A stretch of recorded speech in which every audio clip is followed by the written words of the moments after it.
In the season of Easter, this is the last day, the feast of the Pentecost, the feast of the descent of the Holy Spirit to the apostles.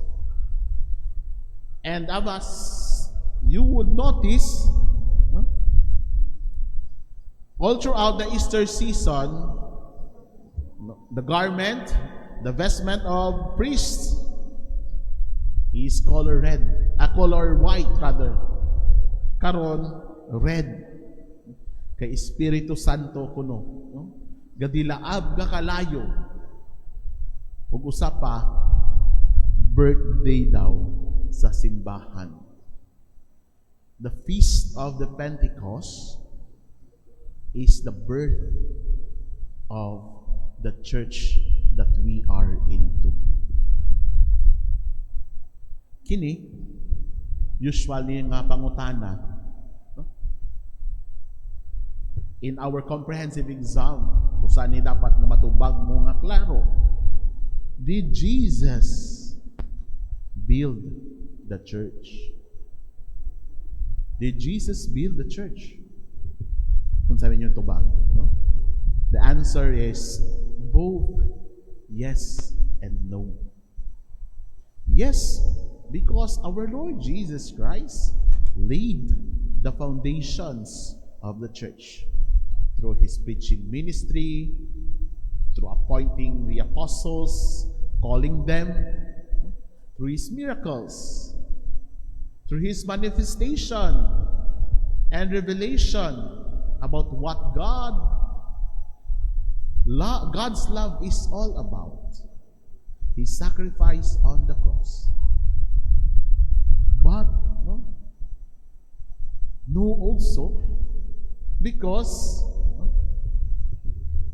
when we speak of the church that we are into, this is the fruit of love, of service and faithfulness of the apostles to their master, our Lord Jesus Christ, to the one who called them. We know that they offered their lives, martyrs, to build, to make the church grow that we are into. That's why, di ba? 4 characteristics sa atong simbahan. 1, usa, Catholic, universal,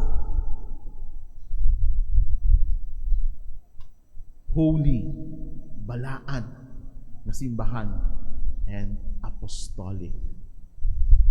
Gikan sa apostoliko nga simbahan because the continuation of the fruits and labors of Jesus, preaching ministry, service ministry, gi-continue sa mga apostles.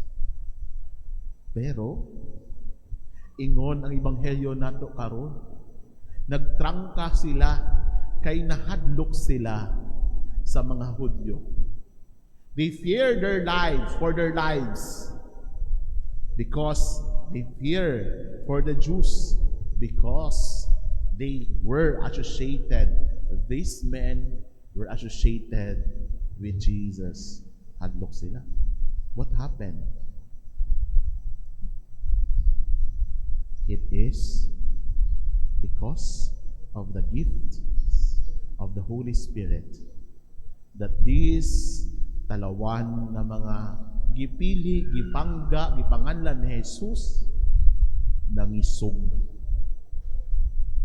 Because Jesus really, true to His promise, I will give you my Spirit. Sa sequence gani, no? Ang Espiritu Santo ang nihatag kinabuhi sa ato ang tanan. Iyang ipadala ang iyang spring of water sa mga namala nato, tuyo nating kasing-kasing. Relate much ta anak karon kay perting inita, no? Tanan kita nag-ampo na sa ulan. So, no, we ask also the Holy Spirit, no, to fill with waters this dry land of ours.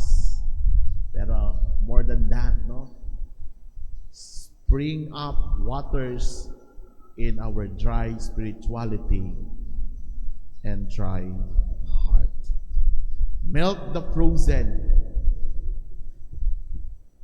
The Holy Spirit could be symbolized by water, but also by fire. No? Tunawon ang mga nigahi na diha ng mga kasing-kasing kay niluod na sa ilang mga silingan. The Spirit that unites us and strengthens us. Gives us life sa atong ministry, sa atong kinabuhi, ingon pagani sa letter ni St. Paul sa Galatians. Daghan tayo ministries. Daghan tayo pwedeng mabuhat. Daghan tayo giftedness nga muhatag sa simbahan o sa atong mga silingan. Because of the grace of the Holy Spirit. Kitang mga binunyagan. Today is really the workings of the Holy Spirit. Mga 2 weeks ago, no? Kato akong humili, no? Nga nakalimtan na, bitaw nato siguro, nga naay tay 7 gifts and 12 fruits of the Holy Spirit.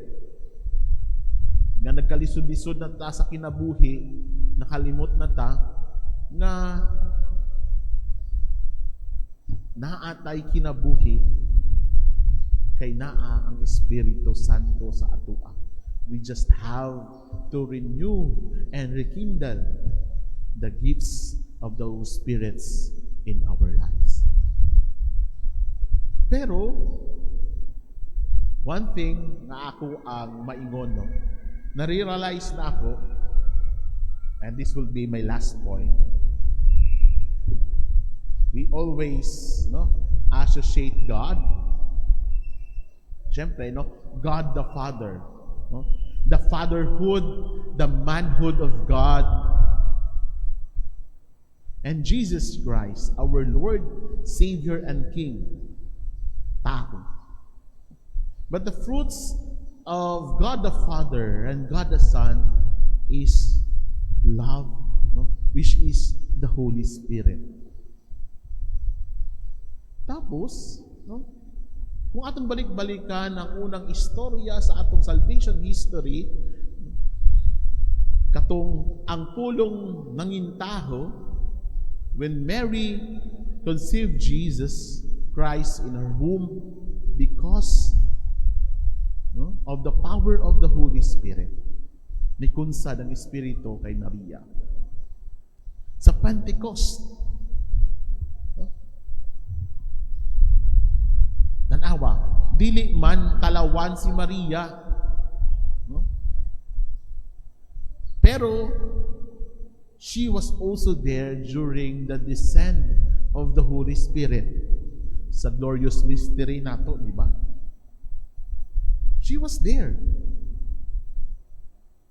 Allah, kanang katong mga nabilin nga apostoles ni Jesus, nanago man sila, kay basipat yun po sila sa mga Hudyo, nanong didto man ang atong inahan nga mahal nga Maria. Because, no, she was there to be the mother of the apostles, to be the mother of the church, to be the mother of ours. Remember, at the foot of the cross, wala na handog si Maria, kay she was there all throughout the suffering and death of her son. No? At the foot of the cross, niingon man to, no? Babahi, kini ang imong anak. Anak, kini ang imong inahan.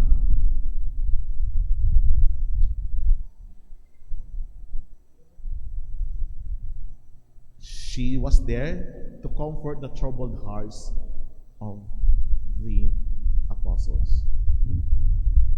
She was a mother during the descent of the Holy Spirit. So ako mahuna-huna bitaw, no?